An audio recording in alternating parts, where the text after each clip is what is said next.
Hola, buenas tardes, bienvenidos. Mi nombre es Brenda Márquez, líder de formación profesional.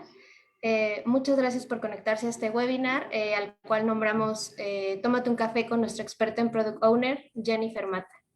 Jennifer es ingeniera en tecnologías de la información y comunicación certificada en Scrum Master y Product Owner en scrum.org. Tiene 4 años de experiencia como Product Owner en proyectos de diferentes líneas de negocio y es la capacitadora estrella de Product Owner en Avantare Consultores. Por favor, hay que tener las cámaras y micrófonos apagados. Y en caso de que tengan preguntas, hay que escribirlas en el chat y al final del webinar va a haber un espacio para que yo les dé lectura y Jennifer nos ayude a contestarlas. Muchas gracias. Adelante, Jennifer. Jennifer, tu micrófono está apagado. Disculpa. Buenas tardes a todos. De nuevo, muchas gracias por acompañarnos en este webinar. Más que pues una plática tecnológica, me gustaría más tener con ustedes una charla donde podamos todos conocer el rol de Product Owner, saber quién es, qué hace. Pues como les decíamos, era tómate un café, entonces espero todos traigan su taza de café y podamos platicar a gusto y conocer y aclarar sus dudas sobre el rol. Entonces, sin más preámbulo, vamos a comenzar. Les preparé una agenda bastante sencilla en la cual estaríamos platicando acerca de qué es un Product Owner, qué hace un Product Owner y pues lo que es su principal trabajo dentro de un equipo Scrum, que es mantener un Product Backlog y lo que son las historias de usuario. Entonces vamos a arrancar de lleno con nuestros temas. Recordemos que el rol de Product Owner pertenece a un marco de trabajo Scrum y es nuestro encargado de guardar y salvaguardar la creación del producto. Sabemos que existen otros roles dentro del marco de trabajo, que es el Scrum Master y el equipo de desarrollo.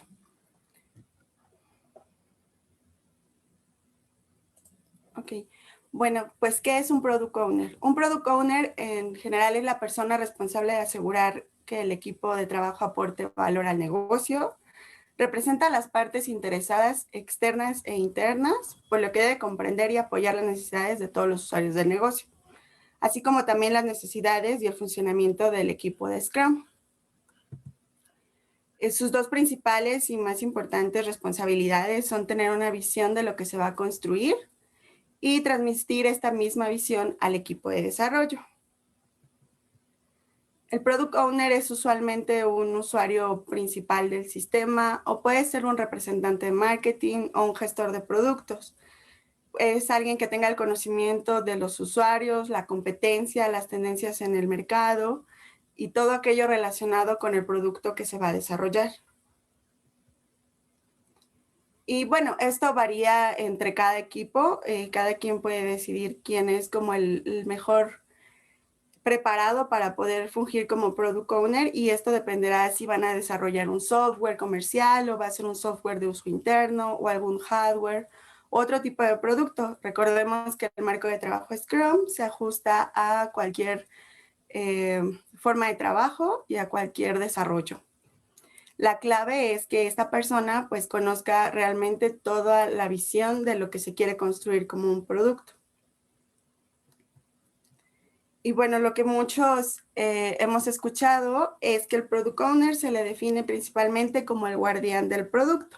Por eso puse esta imagen que nos hace como referencia a quien va a tener la lista siempre visible, los requerimientos en su cabeza y esto va a hacer que él esté siempre atento a lo que se va a desarrollar. Y pues en general, para ver qué hace como tal un Product Owner, pues nuestro principal valor es maximizar lo que se está entregando y para ello debes conocer el negocio, debes saber qué construir, se debe ser capaz de crear nuevos elementos que agreguen valor al producto y tener toda la visibilidad de lo que se está creando y cómo se está modificando el mercado de lo que estamos construyendo.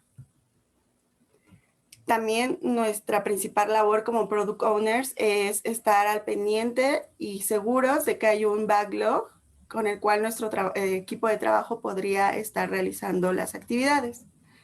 El Product Backlog, para quien no conoce el término, en general es una lista con todas las tareas a bajo, alto y medio nivel que se van a estar desarrollando dentro de nuestro proyecto, iteración tras iteración. ¿Qué hace un Product Owner además de tener un backlog? Bueno, pues también es responsable de participar en varias de las sesiones que dicta el marco de trabajo. Él es el encargado de liderar el sprint planning, ya que pues en sus manos está el conocimiento de qué es lo que tiene previsto la empresa o el encargado o el que busca tener en la construcción del producto.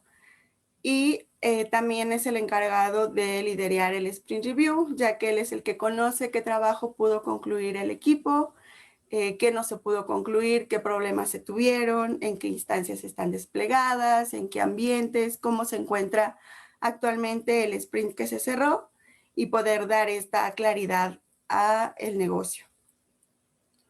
Y también debe participar en la retrospectiva, ya que en esta, recordemos que es donde podemos ver como equipo qué hicimos bien, qué hicimos mal y qué podemos corregir para nuestra siguiente iteración tener más valor agregado.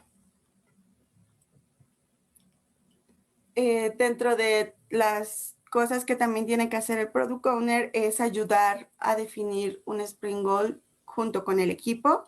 Esto es el punto que queremos desarrollar dentro de cada iteración del sprint.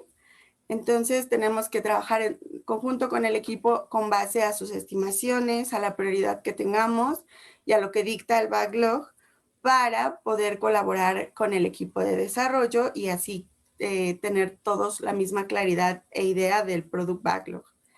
Y también debemos tener la capacidad de negociar porque muchas veces las prioridades pueden que estén superando la capacidad de nuestro equipo. Entonces tenemos que tener esta capacidad de saber qué de lo que tenemos como prioridad que tiene que entrar y no es del todo negociable y qué podemos modificar o ajustar para que podamos cumplir con el sprint goal dictado cada sprint. También en el sprint review debemos de tener la claridad de poder mostrar y explicar todos los elementos que actualmente tengamos dentro de nuestro product backlog y comentar el estado de cada uno de ellos.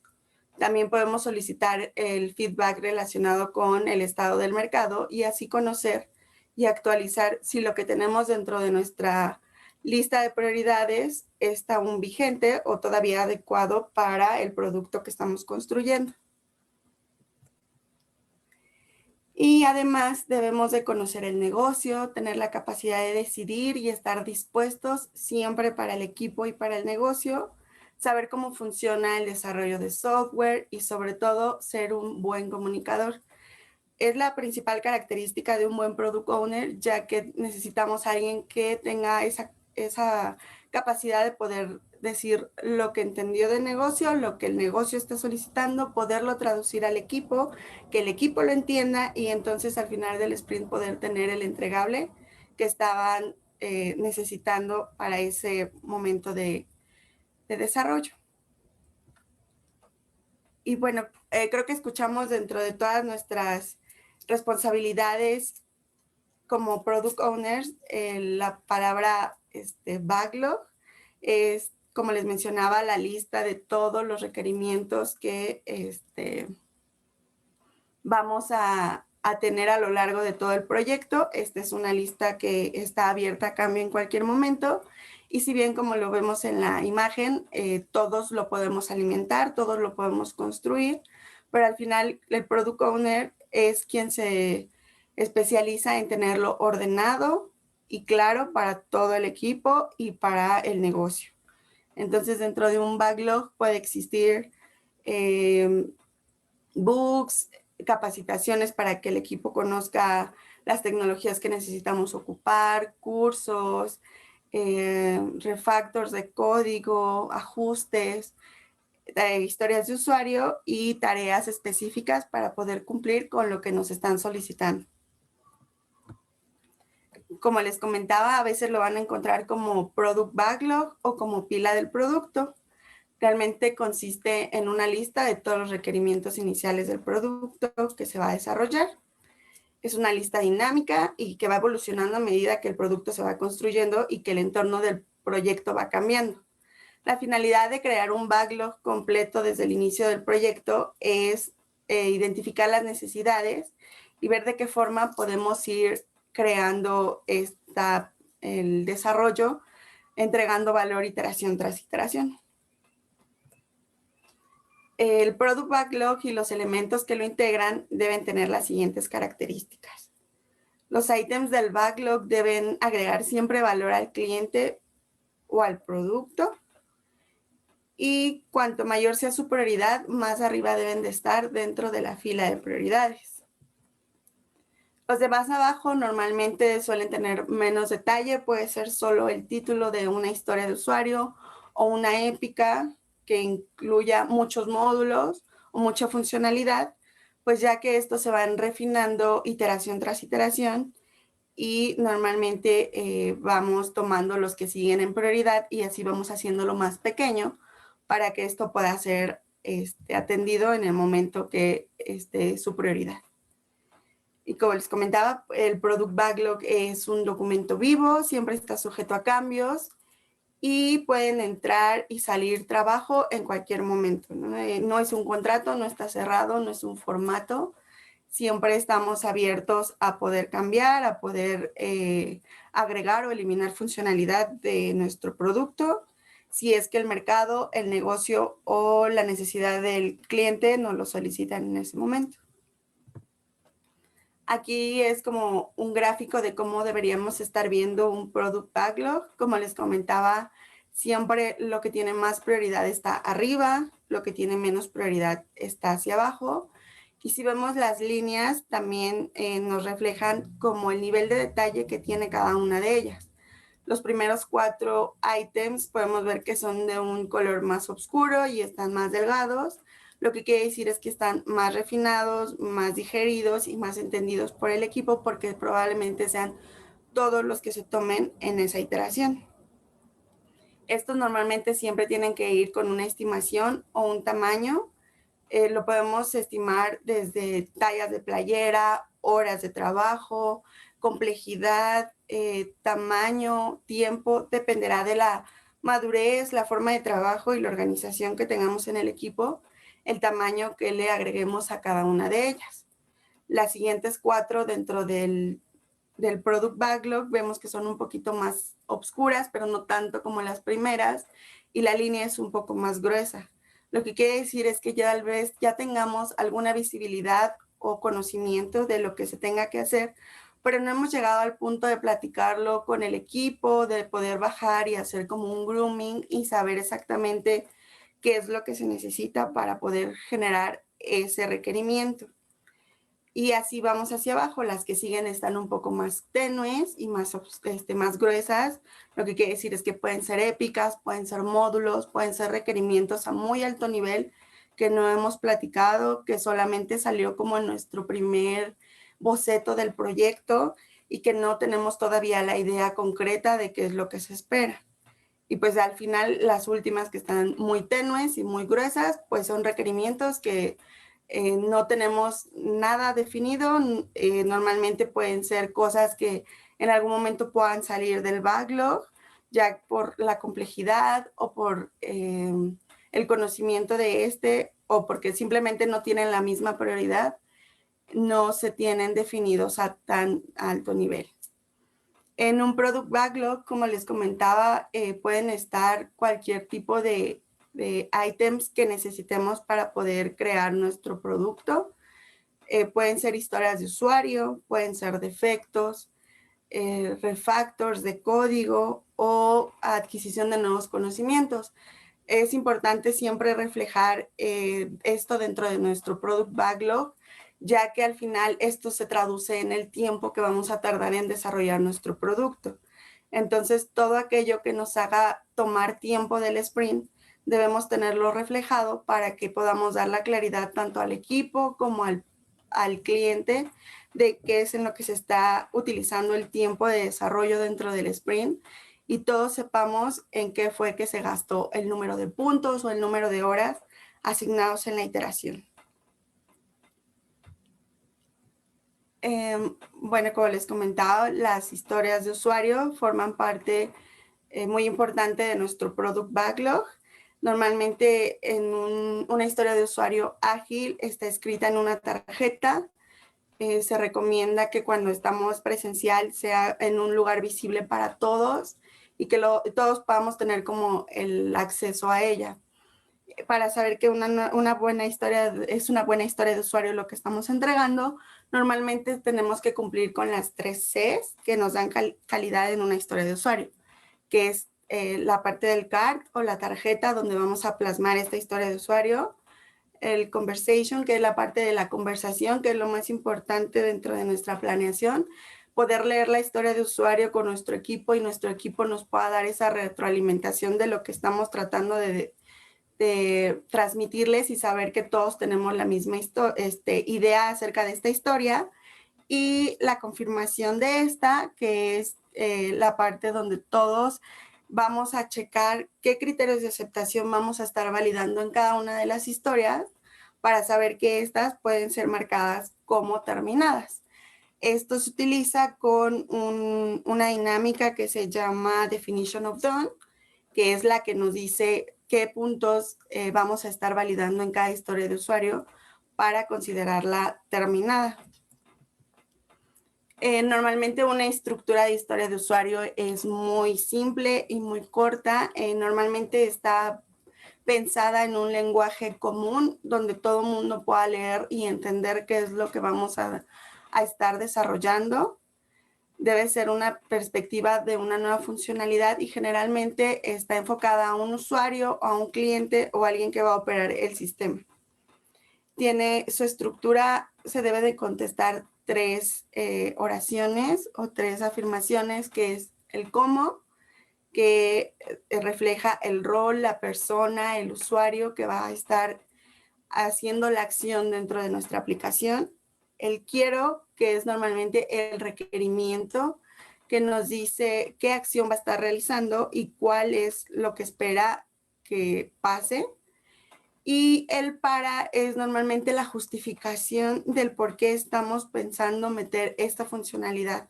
Normalmente cuando hacemos historias de usuario, lo más complicado es asentar el para. Si no tenemos una definición del para correcta, tendríamos que estar repensando que esta historia de usuario realmente valga la pena agregarla a nuestro sprint, ya que si no tenemos una claridad del por qué vamos a agregar esta funcionalidad, normalmente no es algo que esté agregando valor a nuestro producto. Entonces, siempre debemos de pensar que las historias de usuario son cortas, concisas, directas y claras para cualquier lenguaje. Puede leerla un usuario y igualmente entender qué es lo que vamos a hacer. Y el equipo de desarrollo también debe leerla y entender qué es lo que se espera de ella. Como les comentaba, pues tenemos las 3 Cs de una buena historia de usuario. Es lo más importante que tenemos que estar cuidando para que nuestras historias de usuario tengan valor. Como les comentaba, pues debemos de tener un lugar visible donde ponerlas. Pueden ser Post-its, pueden ser Trello, puede ser Jira. Depende de cómo estemos trabajando. Pues ahorita casi todos estamos de forma remota. Entonces, lo ideal es tener un tablero digital donde todos podamos consultarlo, tanto cliente como equipo, y poder tener la claridad de lo que se tiene en el backlog y de lo que se está trabajando dentro de la iteración del sprint. Para identificar las historias de usuario, el encargado normalmente es el Product Owner y con el apoyo del equipo, él hace la redacción de esta, tomando en cuenta las opiniones con base a la comunicación que se tenga al momento de leer. Las podemos desplazar y ordenar según nos interese, esto siempre cuidando el orden de nuestra prioridad y siempre separándolas por módulos. Les comentaba de la conversación porque debe ser concisa y sencilla, pero no limitada. Así que cada historia de usuario se concreta con el Product Owner sobre su contenido, porque recordemos que el Product Owner es el que sabe las reglas de negocio, el que sabe cómo funciona, pero él es el que también invita al equipo a que tenga esta conversación donde normalmente salen dudas de si se va a poner un botón o un combo, si va a estar validado, qué tamaño de texto, qué va a decir el botón, si se esperan mensajes de error. Todo ese tipo de validaciones normalmente se generan al momento de conversar las historias de usuario con el equipo, y con el cliente, pues al momento de leer la historia de usuario normalmente puede ser que el cliente no le quede muy claro y entonces habría que reajustar lo que estamos redactando para que quede claro de cuál es el alcance de esa historia de usuario.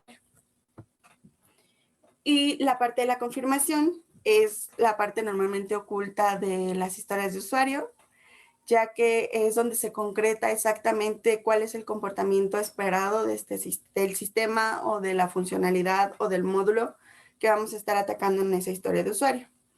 Normalmente se establecen criterios como del ámbito específico, y aquí sí pueden ser un poco más técnicos, ya que es como el checklist que pueden utilizar el área de QA como casos de prueba.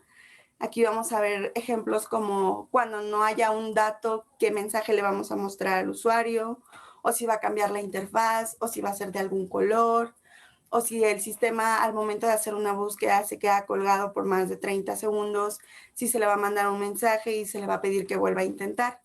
Para ello, sí podemos utilizar este texto más libre, en el cual sí podemos ser tan específicos como nuestro equipo lo necesite. Aquí, pues siempre, como recordemos, el marco de trabajo se ajusta y puede ser tan genérico o tan específico como la madurez de nuestro equipo. Y pues también nuestras historias de usuario siempre debemos de ver que cumplan con la regla de INVEST, que es la regla que evalúa que una historia de usuario está correcta.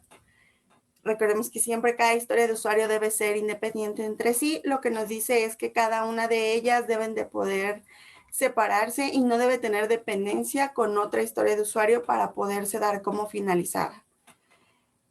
Cada una de ellas también puede ser negociable, ya que al momento de abrir la conversación podemos ver que hay cosas como que están a cabos sueltos, o que esa historia está muy grande y necesita hacerse un poco más pequeña por cuestiones de entendimiento del equipo, o porque metieron mucha funcionalidad en una misma historia, o porque la historia fue tan pequeña que realmente no está aportando nada. Entonces siempre es negociable con el Product Owner saber qué acuerdos y qué se espera de esa historia de usuario.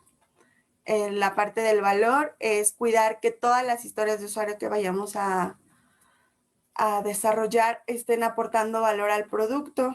Si una historia de usuario no agrega valor al producto, es trabajo que no va a funcionar para nada, y esto nos estaría generando una pérdida en cuestión de tiempo dentro de nuestra iteración. También debe ser estimable. Si una historia de usuario al momento de leerla y platicarla con nuestro equipo no es capaz de asignarle un valor o un tamaño, dependiendo de cómo nosotros estimemos, ya puede ser por horas de trabajo, por días de trabajo, por tamaño, por complejidad, dependiendo de nuestro definition of done. Recordemos que tiene que ser estimable. La parte de small, que tiene que ser pequeña, ya que nuestro equipo de trabajo debe de poderla construir en un sprint como máximo. Pero si una historia de usuario no se puede concluir dentro de un sprint, quiere decir que es muy grande y tendríamos que partirla en más pequeñas para poder avanzar en paralelo con este desarrollo y poderlo concluir al final del sprint. Y también debe de ser testeable para que todos podamos ver que está correcta y que se implementó correctamente. Esto lo podemos ver con los criterios de aceptación. Los criterios de aceptación normalmente son los que nos dictan que esta historia de usuario está terminada con base a todo lo que pusimos como puntos a validar, pero también con el definition of done, que es todos aquellos lineamientos que debe terminar una historia de usuario para poder decir que está completa. Y bueno, creo que la pregunta que más me han hecho dentro del curso es ¿quién escribe las historias de usuario, no? Porque pareciera que es un trabajo muy, muy grande para una sola persona. Muchas veces creen que el encargado de hacerlas siempre es el product owner y la realidad es que no. Las historias de usuario las puede hacer cualquier persona que tenga en mente algún requerimiento, algún alcance, alguna idea para mejorar el producto, pero el product owner sí es el que se encarga de priorizarlos dentro del backlog. Entonces recordemos que realmente quien escriba la historia de usuario no es tan importante o no es tan remarcado, o sea, cualquiera puede escribirla, pero realmente lo que importa es generar el ciclo completo, ¿no? Que se tenga la conversación, que se generen los criterios de aceptación, que veamos que cumpla con la regla de INVEST, que veamos que es alcanzable dentro de un sprint, que veamos que está generando valor y entonces podemos decir que nuestra historia de usuario está completa, está bien hecha y está lista para formar parte de una iteración dentro de un sprint. Estos son los temas que yo les quería compartir a grandes rasgos de qué es lo que hace un Product Owner, qué es el rol que juega dentro de un equipo Scrum y cuál es pues su área de trabajo principal, que es tener un Product Backlog ordenado y priorizado. Y bueno, un poco de lo que son las historias de usuario para que lleven como este contexto y cambien un poco el switch de cómo levantar requerimientos y pues no sé si tengan alguna duda, una pregunta, que podamos empezar como la charla y y Sí, pues adelante. gracias, Jenny. Bueno, ya estuvieron algunas preguntas. La primera es de Gerardo Montelongo y nos pregunta, ¿hay algún formato especial para el backlog? No, lo necesario, bueno, principalmente o lo más importante es que sea visible para todos. El Product Backlog puede estar en Jira, puede estar en Trello, si están en forma presencial en una oficina, muchas veces lo ponen hasta en una pared, puede ser en un post-it, en una tarjeta. Realmente no hay un formato específico, lo que sí es que debemos de tener pues la visibilidad del producto completo ordenado por las prioridades y pues recordemos que el nivel de definición va a estar dependiendo de qué tan arriba se encuentre en la prioridad. Entonces es un formato libre. La segunda pregunta es igual de Gerardo Montelongo y nos pregunta, ¿el Product Owner tiene que estar en la nómina del cliente? No, realmente el product owner puede ser alguien interno ahora sí que de la firma o de la consultoría o de quien esté desarrollando el producto, ya que muchas veces el cliente directamente pues no está como capacitado a veces tecnológicamente para poder transmitir tal cual la información a la parte técnica porque es necesario que sepa como parte técnica también el product owner. Entonces, donde me ha tocado estar, o bueno, donde yo he trabajado normalmente, pertenecemos a la consultoría más que al cliente. Entonces, somos como ese intermediario.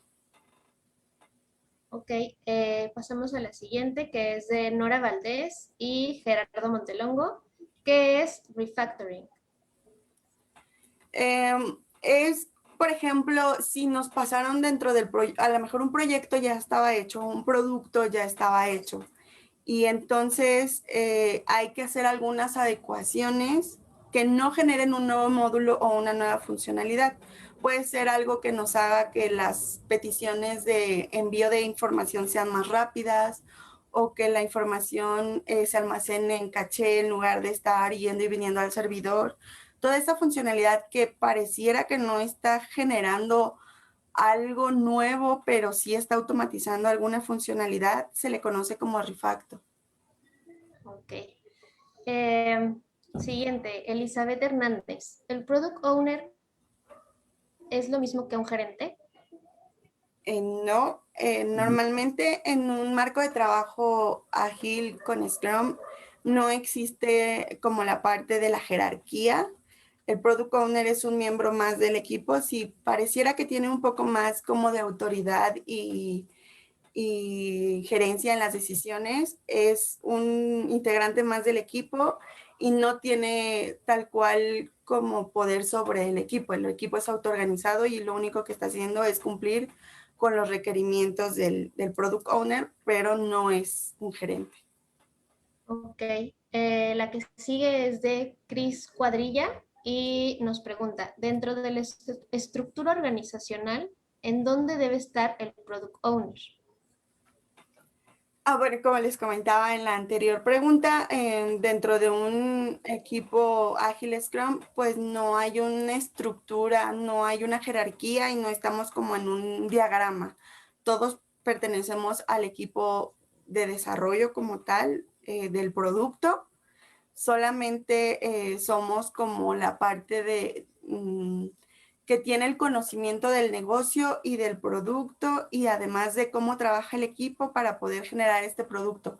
Entonces no podemos, o más bien estamos dentro del equipo, no estamos como arriba ni tenemos una estructura, un lugar dentro de la estructura donde está la gerencial y demás. Pertenecemos como al equipo completo. Okay. Siguiente pregunta de Francisco Alarcón. Dice, en tu opinión, ¿un PM está más cerca de un Product Owner? Un PM. Bueno, un project manager normalmente es como el que lleva como la cartera de productos o de proyectos. Entonces, nada que ver. O sea, al final el product owner pues es más como la cara del equipo, del negocio y el guardián del producto. Entonces, ahí podemos sí llevar varios proyectos al mismo tiempo como product owners, pero no tiene nada que ver con la parte de la organización de un PM. Ok, y del mismo Francisco Alarcón, ¿existe algún tipo de oficina de proyectos que tenga que ver con Scrum? Esta no la entendí muy bien. Francisco, si quieres, nos puedes desarrollar aquí en el chat la pregunta y yo regreso con Jennifer para volverle a formular. Pues pasamos a la siguiente, es Cris Cuadrilla. ¿Un product owner debe dedicarse al 100 al proyecto? Un solo proyecto, es decir. Pues esto dependerá principalmente del tamaño del producto, ya que pues puede ser un producto muy grande y que tenga como multidisciplinas dentro de uno mismo. Entonces, si el producto es muy enorme, pues probablemente sí tome el 100% del tiempo de un product owner, pero también hay proyectos muy pequeños en los que sí podemos dividir con base a nuestras iteraciones, estar como en dos proyectos al paralelo, siempre y cuando pues sí nos dé como esta holgura, porque recordemos que estamos en casi todas las ceremonias, o sea, estamos, salvo del daily, estamos en todas, tenemos que tener siempre el backlog organizado y priorizado. Entonces, si el tiempo como product owner y el tamaño del producto es el adecuado para poder tener paralelamente otro, sí se puede hacer. Si es muy grande, lo recomendable es que solo sea un product owner y un producto. Gracias, Jenny. La siguiente pregunta es de Elizabeth Hernández y nos pregunta, ¿cuántos equipos o productos puede llevar un product owner? Sí, pues igual como les comentaba, pues esto dependerá muchísimo del tamaño de nuestro producto.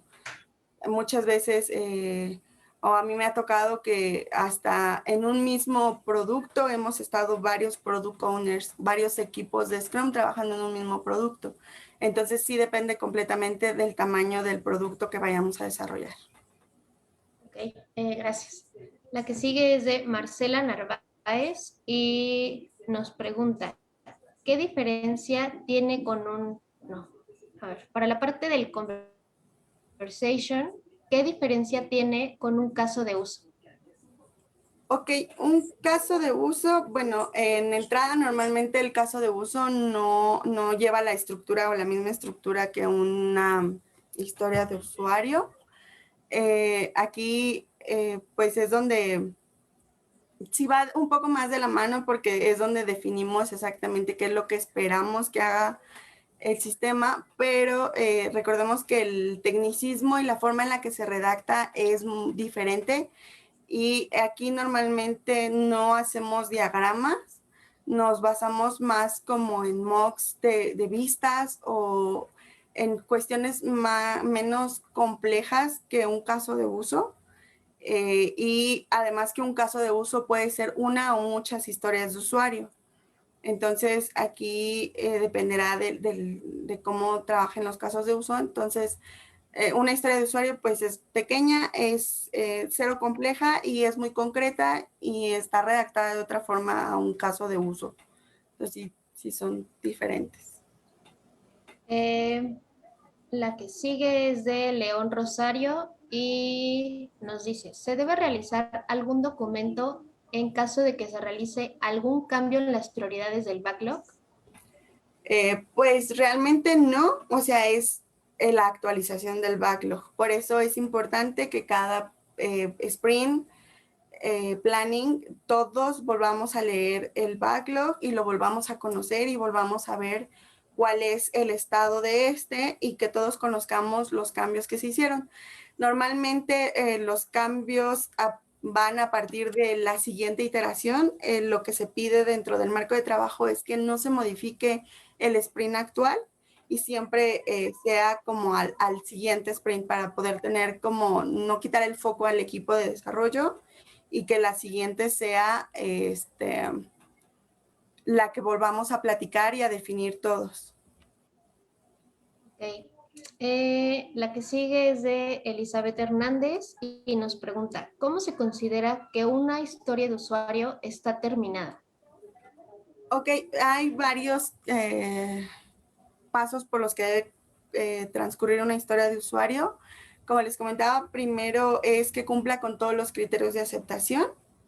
Es como lo principal dentro de una historia de usuario, pero también como equipo definimos, hay una táctica que se llama Definition of Done, que es una lista de actividades que decidimos como equipo que debe cumplir una historia de usuario para considerarla terminada. Esto puede ser que haya corrido al menos un ciclo de pruebas sin errores, que esté desplegada en un ambiente de QA o de UAT o de producción, que haya tenido pruebas unitarias, que haya tenido revisión de código entre los desarrolladores. Entonces, el Definition of Done es la que nos dice que si cumplió con todos los criterios que como equipo decidimos darle a una historia de usuario y los criterios de aceptación, entonces podríamos decir que está terminada. Ok. La que sigue es de Chris Cuadrilla y nos pregunta, ¿es válido que una misma persona tenga el rol de Scrum Master y de Product Owner? No, definitivamente no, porque bueno, aquí estarías jugando una parte como el juez y parte. El product owner, si bien es lo importante para él es que el producto se termine y que sume valor cada iteración y que tengamos una entrega a tiempo, el Scrum Master es quien se encarga de que sigamos el marco de trabajo, pero además es como el guardián del equipo. Él le ayuda a que todos sus impedimentos sean removidos, que no tengan problema al momento de estar desarrollando. Entonces, no daría en primera el tiempo como para estar haciendo las dos cosas. Y en segunda, pues yo como Scrum Master te puedo decir, la prioridad que tú me estás diciendo es demasiada para que el equipo termine y yo como Product Owner al mismo tiempo me tengo que decir, es que la prioridad que me está dando o lo que necesito urge. Entonces, ahí no se puede, tienen que ser dos personas diferentes. Ok, gracias Jenny. La que sigue es de Víctor Díaz y nos pregunta, ¿qué es una épica? ¿Es distinta a una historia de usuario?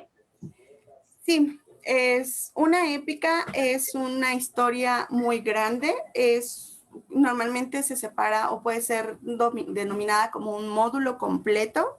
Entonces, dentro de un sistema, poniendo un ejemplo, es una épica sería módulo de, no sé, de facturación y ahí se irían definiendo historias de usuario pequeñas que fueran creándose iteración tras iteración para al final poder construir este módulo de facturación.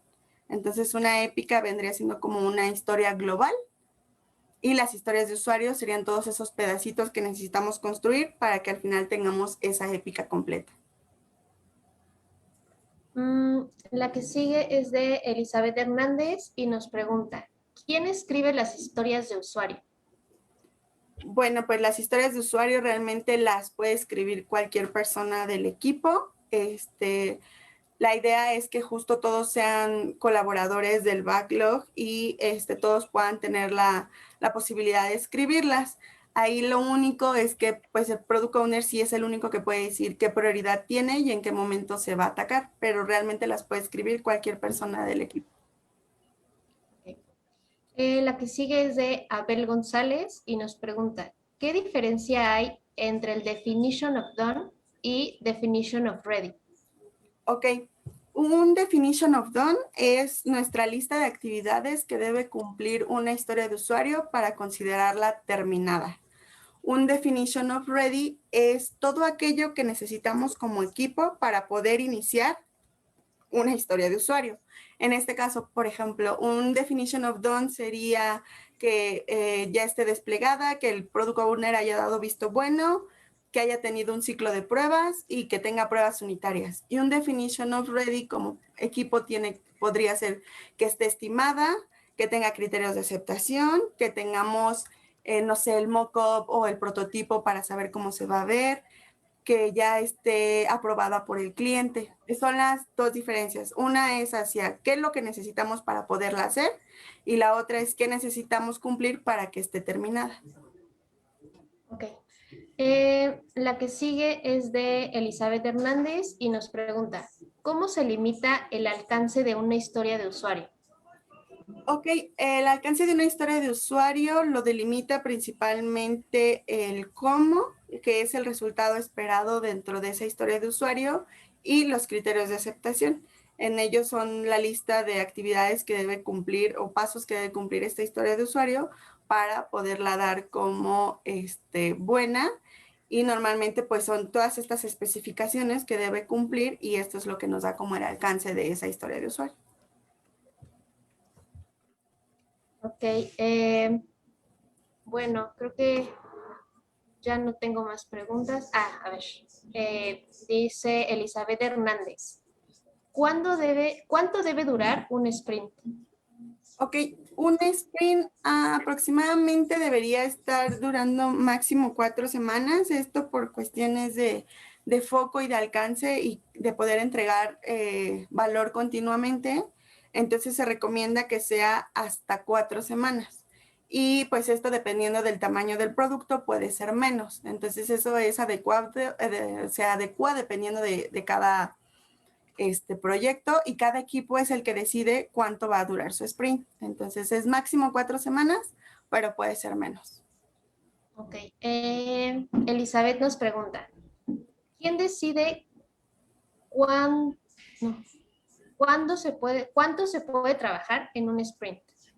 Ok, la idea es llegar en el sprint planning con nuestra lista de prioridades, pero los que nos dicen cuánto se puede trabajar en el sprint es el equipo de desarrollo.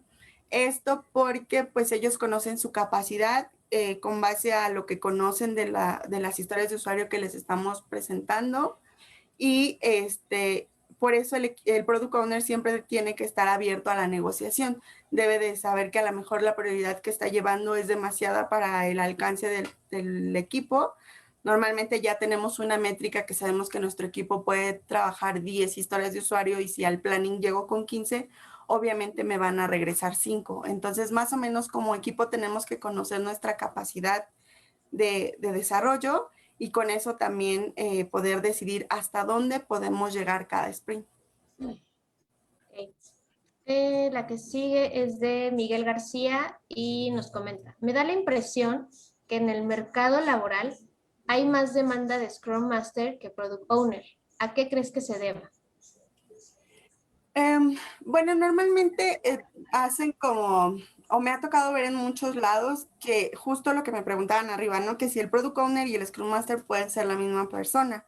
Entonces, normalmente piden más Scrum Master porque es quien conoce el marco de trabajo, sabe las reglas, los tiempos, las ceremonias y podría, a lo mejor si tienen algún analista interno, darle como una pseudoposición de Product Owner, pero ahora sí que los que va a guiar al equipo para que sí hagan Scrum es el Scrum Master. Yo siento que va como por ahí, como que el rol del Product Owner como todavía cuesta un poco entender que es el que se va a encargar de que las cosas pasen. Normalmente se confunden justo con el Project Manager, con un manager tal cual o un analista. Entonces, muchas veces no dan este perfil tal cual porque lo camuflajean con algún otro rol dentro del equipo. Por eso siento que buscan más Scrum Masters. Ok, gracias, Jenny. Ok, a ver. Miguel García nos pregunta, ¿la determinación de generación de valor al negocio, con qué metodología se hace o cómo se cuantifica? Ok, pues dentro del marco de trabajo, realmente la parte de al agregar valor es muy subjetiva, dependerá específicamente ahora sí que de lo que espere el negocio, nuestro cliente en ese momento.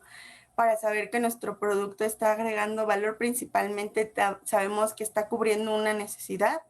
Principalmente también sabemos que estamos entregando algo funcional al finalizar el sprint y que esto está robusteciendo un sistema que ya existe o está creando uno que aún no está terminado. Entonces, realmente saber que estamos entregando valor es saber que en nuestro final de sprint estamos dando algo funcional para el cliente, que el cliente lo puede empezar a probar y ya sea de forma local o desplegándola en producción, dependerá de cómo esté en ese momento la madurez del producto. Y pues al final el visto bueno de nuestro cliente es como nuestra medida de valor, ¿no? Estar cubriendo su necesidad y saber que lo que estamos entregando le está sirviendo para tener un retorno de inversión rápidamente. Ok, gracias, Jenny. Eh, bueno, al parecer ya no tenemos más preguntas. No sé si alguien quiera lanzar alguna otra pregunta, inquietud, comentario en el chat.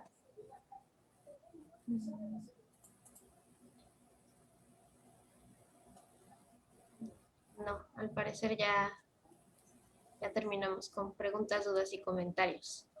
Eh, ok. Mira, Francisco Alarcón nos pregunta, ¿qué tanto tiempo lleva generar un backlog?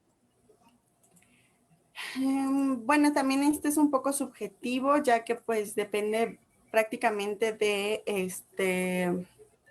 del tamaño de nuestro producto. En el marco de trabajo se pide al menos un sprint 0, que es del mismo tamaño que el sprint 1.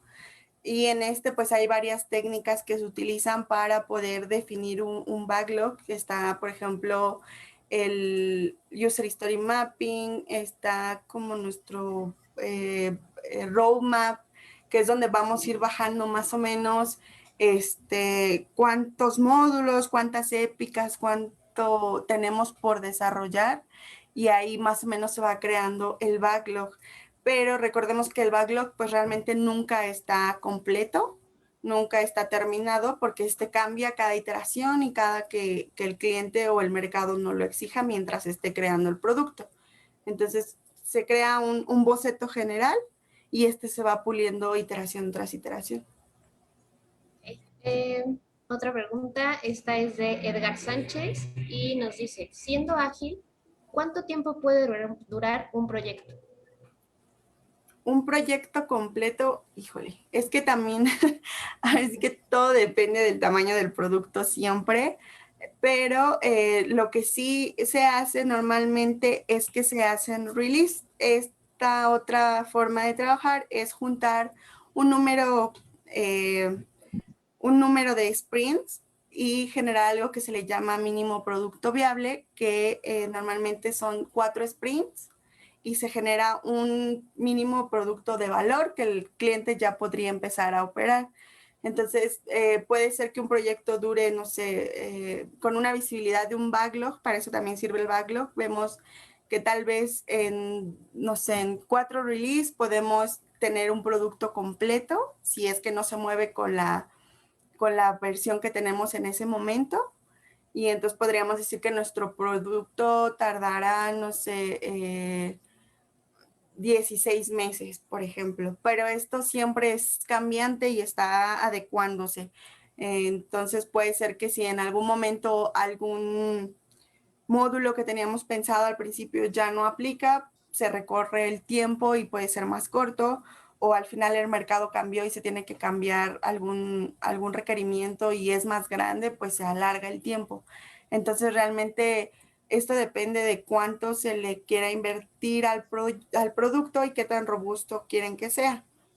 Ejemplo, donde estoy ahorita en Cinépolis, pues vamos para 2 años y el producto sigue cambiando porque siguen saliendo cosas. Ahorita con la pandemia, pues tuvieron que cambiar mucho de lo que se tenía en el backlog, cambió para moverse a forma digital, algunas cosas que tenían como el kiosco de autoservicio ya no va porque ahorita no están operando. Entonces es muy cambiante. Realmente el proyecto durará tanto se le quiera invertir al producto.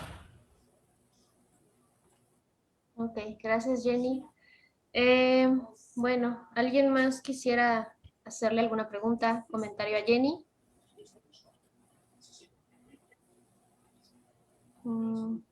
Creo que ahora sí ya terminamos con las preguntas. Sí, ya no hay más. Bueno, pues muchas gracias a todos por conectarse. Gracias por su participación. Si tienen alguna duda o requieren este curso de Product Owner, por favor pónganse en contacto con Avantare y les comparto el correo que es contacto@avantare.com y los teléfonos son 55 44 33 21 y 56 89 22 65. Igual nos pueden encontrar en redes sociales y les pedimos estén atentos a la página de Avantare porque, bueno, como ya saben, hay más webinars y promocionamos los cursos de los cuales prestamos el servicio. Muchísimas gracias a todos. Gracias, Jenny. Gracias, que tengan buena tarde todos. Hasta luego. Hasta luego.